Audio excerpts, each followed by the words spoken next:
स्वमग्न म्हणजे काय माहितीये का तुम्हाला? जो स्वतःमध्ये मग्न असतो तो स्वमग्न. काही जण स्वेच्छेने तर काही जण दैवयोगाने असहाय्यतेने स्वमग्न असतात. आज आपण अशा ठिकाणी आलोय जे जन्मतःच स्वमग्न म्हणजेच दिव्यांग आहेत. त्यांच्या या असहाय्यतेला सहाय्य केलंय, आधार दिलाय तो अनिकेत सेवाभावी संस्थेने. चला तर मग भेट घेऊया अनिकेत सेवाभावी संस्थेची.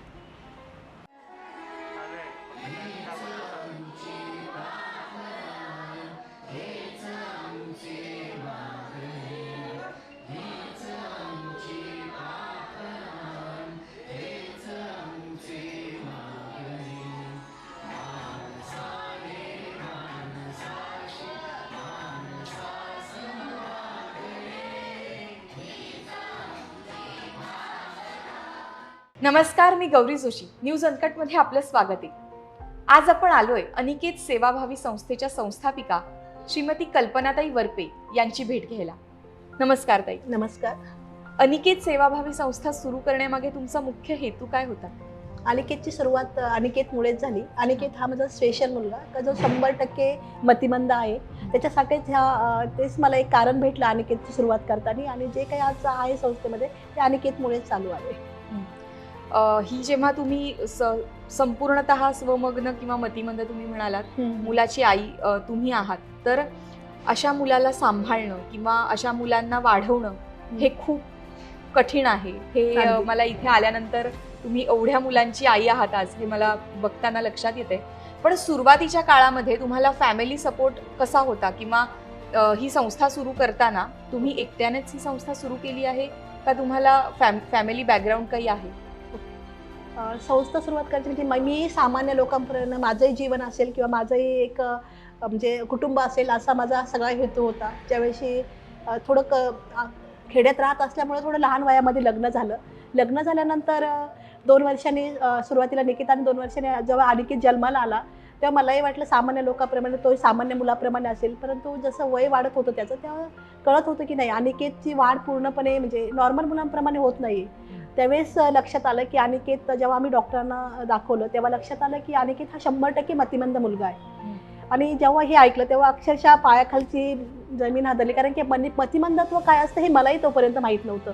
मला एक सामान्य जीवन जगायचं होतं किंवा मी आपल्या कुटुंबाप्रमाणे जगत होते, परंतु जेव्हा लक्षात आलं मतिमंदत्व त्यावेळेस मग पूर्णपणे प्रयत्न करत गेले की नाही चला आता अनिकेतची कुठेतरी म्हणजे सगळं त्याचं चालणं उशिरा, बोलणं उशिरा, या सगळ्याच गोष्टी होत होत्या. आणि घरातून जो सपोर्ट पाहिजे होता की मुलगा आता हा सगळ्यांचं कसं होतं की हा चालत नाही, अजून 3 वर्षाचा झाला, 4 वर्षाचा झाला, बोलत पण नाही, अंगावर कपडे पण ठेवत नाही, तर कुठेतरी वाटलं नाही. खेड्यात खूप अवघड जगणं झालं होतं त्यावेळेस की अनिकेतचं आता कसं होणार. त्यामुळं खूप म्हणजे प्रयत्न करत होते त्यालाही नॉर्मल मुलांप्रमाणे एखादं स्कूल असावं, परंतु नाही, खेड्यामध्ये अशा संस्था खूप कमी आहेत. आणि असल्या तरी सिव्हिअर मुलं जे आहेत ज्यांना काही कळत नाही अशा मुलांसाठी संस्था ॲक्सेप्ट करत नाही किंवा ॲडमिशन मिळत नाही.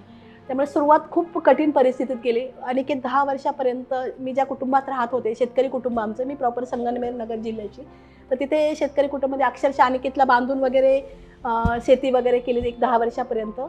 पण तिथून पुढे सुरुवात झाली की नाही आता कुठेतरी जेव्हा घरातून बोलायला लागले की सगळे नाही, मुलाला कुठेतरी आता मेंटल हॉस्पिटलला टाका किंवा कुठेतरी सोडून द्या, कारण त्याचा सपोर्ट खूप कमी होता सगळ्या गोष्टींमध्ये, की तो नॉर्मल मुलांप्रमाणे नव्हता वागत आहे. त्यामुळे एक निर्णय घेतला की नाही चला आपल्याला अशा मुलांसाठी कुठेतरी जगायचं आहे. वाटतही होतं नाही जगणंही नको आहे, पण आत्महत्या करणं ही मला पटत नाही आजच्या जगात तरी, कारण की सगळ्यात मोठी गोष्ट आहे, कारण की तुम्ही मरणं खूप सोपं असतं पण तू जगून दाखवा, त्याला काहीतरी अर्थ आहे. त्यामुळं अनिकेतसाठी मला जगायचं होतं. निकिताही त्याच्याबरोबर होतीच मोठी मुलगी. त्यामुळे मी 2008ला घर सोडलं आणि अनिकेतला घेऊन शिर्डी इथे माझं सुरुवात झाली. एक साई सेवा म्हणून मतिमंद स्कूल आहे, तिथे केअरटेकरचं काम स्वीकारून मी तिथून सुरुवात केली म्हणजे ह्या मुलांमध्ये जगण्याची. आणि तुम्ही मगाशी मला बोलताना असं म्हणालात की तुम्ही तिथे शिक्षणही घेतलं. हो, अगदी अगदी. तर तुम्ही काय शिक्षण घेतलं? नाही, तिथे ऑलरेडी माझं लग्नाच्या आधी 12वी म्हणजे लग्नापर्यंत 11वी झाली होती. लग्नानंतर मी 12वी केलीच होती. आणि त्यानंतर मग मी जिथे केअरटेकर म्हणून काम केलं शाळेमध्ये, साई सेवा म्हणून शिर्डी इथे, तिथे स्पेशल मुलांसाठी डीएड असतं. 2 वर्षाचा कोर्स होता, जसा नॉर्मल डीएड तसं स्पेशल डीएड. तो कोर्स मी तिथे जे कवडे सर होते त्यांच्या किंवा पवार मॅडम म्हणून आहेत त्यांच्या सपोर्टमुळे मी ते 2 वर्षाचा कोर्स करू शकले. आणि तो कोर्स केल्यामुळे मला कुठेतरी पुण्यात जॉब भेटला. भेटला की एक शिक्षकाचा स्पेशल शिक्षकाचा जॉब भेटला शिवणे इथे पुण्यामध्ये, आणि मी शिक्षक म्हणून तिथे रुजू झाले. तिथे मी अनिकेतला घेऊन म्हणजे त्या संस्थेमध्येच राहून 42 मुलांचं संगोपन करत होते त्या शिवणे ह्या संस्थेमध्ये. पण घरचा सपोर्ट पाहिजे असं नव्हता. त्यामुळे अनिकेतला जेव्हा मी गावाकडून घरी घेऊन यायची त्याला, तेव्हा अक्षरशः आपला शिवाजीनगरच्या स्टँडवरती अनिकेत एवढा हायपर व्हायचा की तो पूर्ण शिवाजीनगरला गरका घ्यायचा, हे करायचा. सगळे लोक बघायचे पण कोणी मदत करत नव्हतं. अशा वेळेस की गरज होती कोणाची तरी, की कोणाचा तरी आधार हवा होता त्यावेळेस, कुणीतरी मला मुलाला धरू लागायला कुणीतरी पाहिजे होतं त्यावेळेस. पण त्यावेळेस खूप कठीण परिस्थितीतून मी तिथपर्यंत आले आणि अनिकेतचं ते घेऊन तिथे मी राहत होते सगळ्या मुलांबरोबर. पण तुम्ही पुण्यामध्ये येण्याचा निर्णय कसा घेतलात? म्हणजे नोकरी मिळाली म्हणून आलात की आल्यावर मिळाली? नाही, नोकरी मी शोधतच होते, परंतु नव्हती. आपल्या खेड्यात अशा स्पेशल संस्था कमी असल्यामुळे खेड्यात जॉब नव्हता. आणि जिथे मी स्पेशल डीएड केलं तिथले जे सर होते कवडे सर, त्यांच्या सांगण्यामुळे किंवा त्यांनी मला सांगितलं की अशी संस्था आहे, नॉन ग्रँटेबल आहे, परंतु तिथे तो एकही लेडीज टीचर नाही आणि मतिमंद मुलं आहेत तिथे, पण लेडीज टीचरची खूप गरज आहे त्यांना, त्यामुळे तुम्ही तिथे जॉब करू शकता. 1800 रुपये पेमेंटवर मी ते जॉब स्वीकारला त्यावेळेस. आणि त्या मुलांमध्ये खाणं पिणं राहून मी त्या मुलांचं संगोपन वरून आणि शिक्षक दोन्ही जबाबदारी स्वीकारले. आणि तिथेच मी नंतर प्रिन्सिपल होऊन त्याच मुलांचं संगोपन करत होते. अरे वा. परंतु 18 पर्यंतच त्या संस्थेमध्ये मुलं घ्यायचे. 18 नंतर परत ह्या मुलांना कुठे सोडायचं? म्हणजे आता भरपूर संस्था आहे पुण्यामध्ये, पण 18 नंतर परत त्यांची सोय होत नाही. 18 म्हणजे वयवर्ष 18 पर्यंत. ओके. आणि अनिकेत पण 18चा झाला होता. मग अनिकेतला परत कुठे सोडा? अनिकेतला त्यांनी कदाचित ठेवला असतं, पण मला बाकीच्या मुलांसाठी कुठेतरी 18 वर्षानंतर ज्यावेळेस मी मुलांच्या पालकांना सांगायची, ज्यांचे पालक होते त्यांना, की मुलाला घरी घेऊन जा, त्यावेळेस ते पालक ऑलरेडी थकलेले असायचे. 18 म्हणजे त्यांचंही पालकांचं वय झालेलं असायचं. त्यावेळेस त्यांनी ते विचारायचे, नाही आता कुठे नेऊ आम्ही ह्या मुलांना? त्यामुळे कुठेतरी मनात होतं की नाही, ह्या मुलांना गरज आहे ती शेवटपर्यंत आधाराची.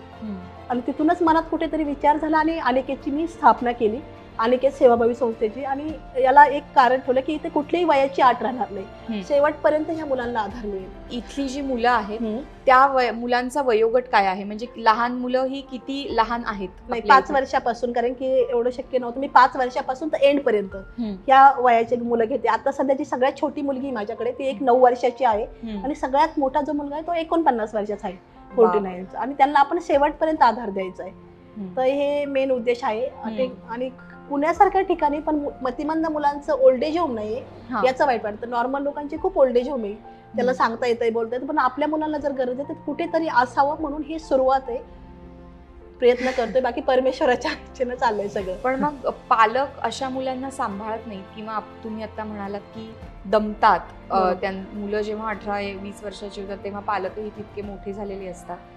पण बऱ्यापैकी तुमच्या इथे आपण जी मुलं बघितली ही सोडून दिलेली आहेत किंवा सोडली आहेत मुलं, पण नंतर पुन्हा विचारलंच नाही किंवा फोन नंबरही बंद झाले, असं तुम्ही म्हणाला. पण मग अशा पालकांना तुम्ही काय सांगाल की नक्की कशा प्रकारे वागलं पाहिजे? किंवा पालकांनी इथे समजा आलेल्या मुलांना व्हिजिट केलं तर त्यांना आनंद होईल का? किंवा काय फरक काय पडू शकेल?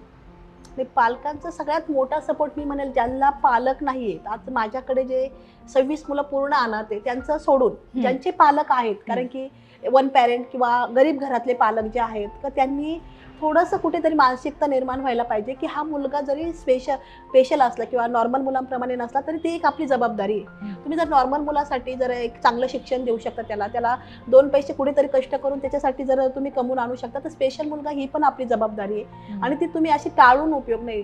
कारण मला येणारा प्रत्येक फोन असा असतो की मॅडम नाही, माझा नॉर्मल स्पेशल मुलामुळे माझा नॉर्मल मुलगा बिघडतो. एक मुलगा मला नॉर्मल आहे, एक स्पेशल आहे, किंवा मुलगी नॉर्मल आहे की तो पूर्णपणे त्याच्यामुळे त्याचं वागणं बिघडतं, हे बिघडतं. परंतु ही गोष्ट कसे कुठेतरी ऍक्सेप्ट करून तुम्ही ते योग्य मार्गाने प्रत्येक वेळेस तुम्हाला कुठेतरी आधारच भेटेल. किंवा पालकांचाच मेन म्हणजे तुम्ही जरी संस्थेमध्ये टाकलंय पण पालकांचा सपोर्ट सगळ्यात महत्वाचा आहे. पालक परिस्थिती सांगतात की आम्ही पण, आता मी खूप मुलांना ऍडमिशन देते का तर त्यांच्या घरामध्ये प्रॉब्लेम आहेत किंवा गरीब परिस्थिती आहे किंवा हे, परंतु त्यामध्ये सगळ्यात महत्वाची गोष्ट अशी आहे की पालक एकदा मुलाला सोडल्यानंतर परत कॉन्टॅक्ट करत नाही. तर आम्हाला इकडे ज्या मुलांना पालक नाही त्या मुलांना कोणतीही अपेक्षा नाही आहे पालकांची की मला माझी आई येईल किंवा माझे वडील येतील, माझा भाऊ येईल, कोणीतरी घेऊन जाईल. पण ज्यांचे पालक आहे त्या मुलाला एवढं तरी कळतं, यांचा एवढा IQ असतो त्यांचा की आपल्याला घर आहे. मग अशा पालकांनी निदान उन्हाळ्याची सुट्टी म्हणा किंवा सण म्हणा एखादा की एक 4 दिवस किंवा निदान भेटून तरी जावं, ही सगळ्यात मोठी गरज आहे आज. आणि सगळ्यात महत्त्वाची गोष्ट म्हणजे पुण्यासारख्या ठिकाणी पण जे गरिबाची मुलं आहेत त्यांना ॲडमिशन भेटत नाही. सरकारने अनुदान पण दिलंय बऱ्याचशा संस्थेला. तुम्ही कुठेही विचारा, पुण्यामध्ये भरपूर संस्था आहेत, पण ज्यावेळेस एखादा गरीब घरातला मुलगा तिथे जातो किंवा अनाथ मुलगा सापडला जातो एखाद्या पोलिसांना म्हणा किंवा एखाद्या संस्थेला कुठे असेल ना, त्यावेळेस विचारल्यानंतर त्यांना ऍडमिशन हा प्रकारच राहिलेला नाही ह्या अशा मुलांसाठी. आणि खरंच खूप गरज आहे. मी एकटी खूप अपुरी पडते या सगळ्यांमध्ये. आज माझ्याकडे फक्त 55 मुलं आहेत, पण वेटिंग खूप आहे, गरज खूप आहे ह्या मुलांसाठी.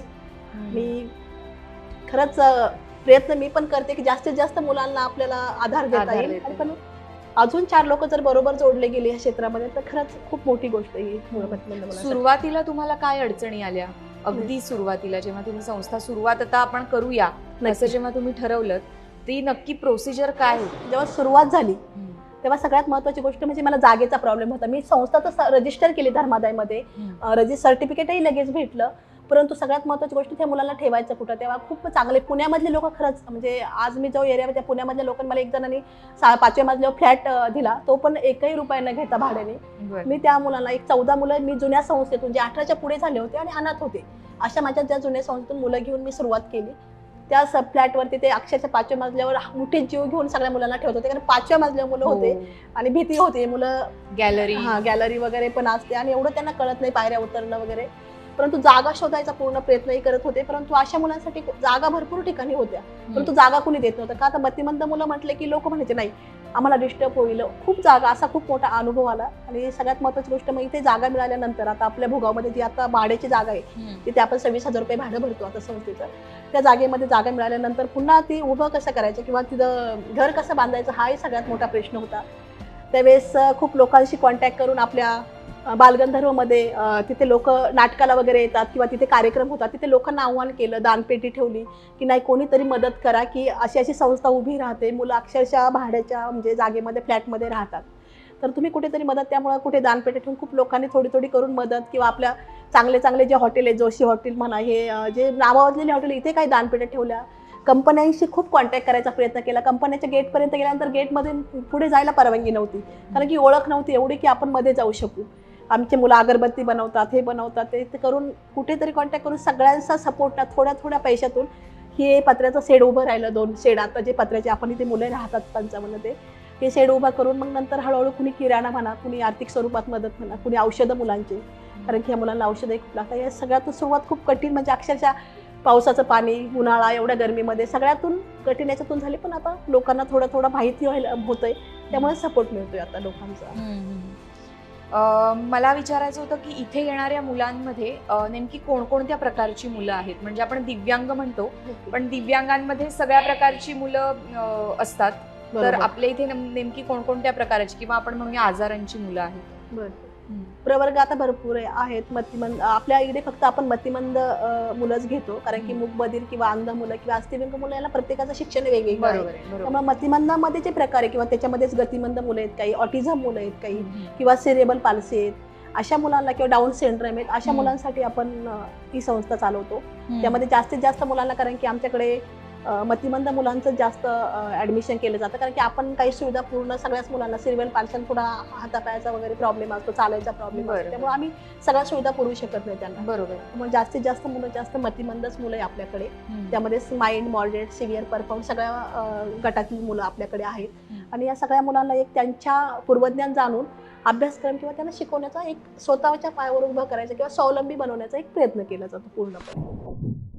पूर्ण स्टाफ एका साईडला गेला होता तेव्हा माझा की नाही हिला ठेवायचं नाही, आम्ही राहणार नाही वगैरे वगैरे. त्यावेळेस तिला ऍडजस्ट करून त्यांच्या कलेनं जर योग्य मार्गदर्शन दिलं किंवा योग्य शिक्षण दिलं तर ही मुलं पण शिकतात ते बऱ्यापैकी. तशी ती आता जुलै का दुबई पर्यंत जाऊन आली किंवा ब्रॉन्झ पदक घेऊन आली. ती समाजाने ह्या मुलांसाठी कुठेतरी काहीतरी आपल्याला समाजाने जर एवढं काही दिलं तर आपणही समाजाचं काहीतरी देणं लागतोय. त्यामुळे सगळ्यांनी जर समाजाने थोडासा विचार केला, आता प्रत्येकाने जर थोडा थोडा जरी विचार केला तर ह्या मुलांसाठी एक हक्काचं घर खूप सहज जे बनवू शकतं जर सगळ्यांची मदत झाली.